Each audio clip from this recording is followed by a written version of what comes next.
રાજકોટના DCP zone 1 Hetal પટેલે તાજેતરમાં ડિમોલેશન પ્રત્યે પ્રતિક્રિયા આપી હતી। તેમણે કહ્યું કે આ કામગીરી દરમિયાન કોઈની ધાર્મિક લાગણીઓ ન દુભાય તે માટે ખાસ કાળજી લેવામાં આવશે।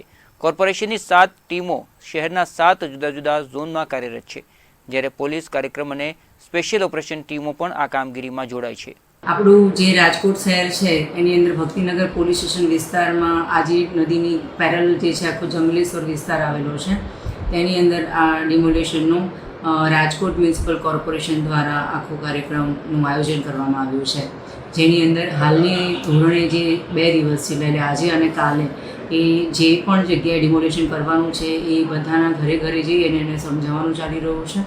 અને એની સાથે જે રાજકોટ મ્યુનિસિપલ કોર્પોરેશનની 7 ટીમો છે, 7 ઝોનમાં એમણે વહેંચી, જેની સાથે સાથે અમારી પણ ટીમો કાર્યરત છે।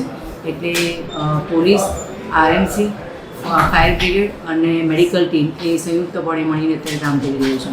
પોલીસની ટીમોમાં અમારી લોકલ પોલીસની સાથે સાથે ક્રાઇમની ટીમો છે, સ્પેશિયલ ઓપરેશન ગ્રુપની ટીમો છે, અમારી ક્વિક રિસ્પોન્સ ટીમ જે હોય QRTs પણ છે, અને અમારી SRPF કંપનીઓ અને SF જે સ્ટેટ જે રેપિડ એક્શન ફોર્સ છે RAF, એના બેઝ ઉપર SF જે બનાવેલી છે એ અમારી ફોર્સિસ અહીંયા હાજર રહેશે। અત્યારે જે ફૂટવર્ક જે છે, ફ્લેગ માર્ક જે છે, સવારે આયોજન કરાવ્યું હતું અને અત્યારે સાંજના ટાઈમે પણ એનું આયોજન કરવામાં આવ્યું છે, જે એમને કોઈ પણ તકલીફ હોય અને કોઈને પણ એવું ના લાગે કે ભાઈ કોઈને ઉશ્કેરણીજનક કોઈ એમને હેરાન ના કરે, એના માટેનું આ આખું આયોજન છે।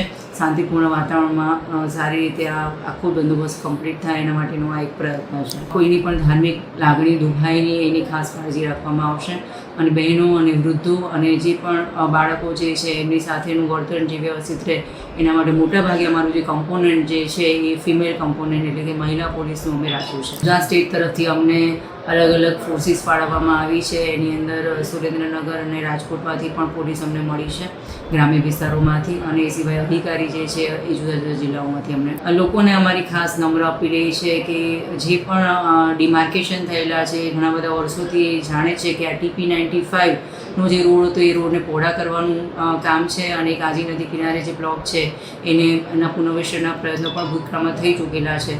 તો જે સ્વયંભૂ રીતે પોતાના ઘર ખાલી કરી રહ્યા છે કે તોડી રહ્યા છે એને તંત્ર મદદ કરી રહ્યું છે, અને એ સિવાય કોઈને બીજી મદદની પણ જરૂર હોય તો એ તરત જ અમને કહી શકે છે।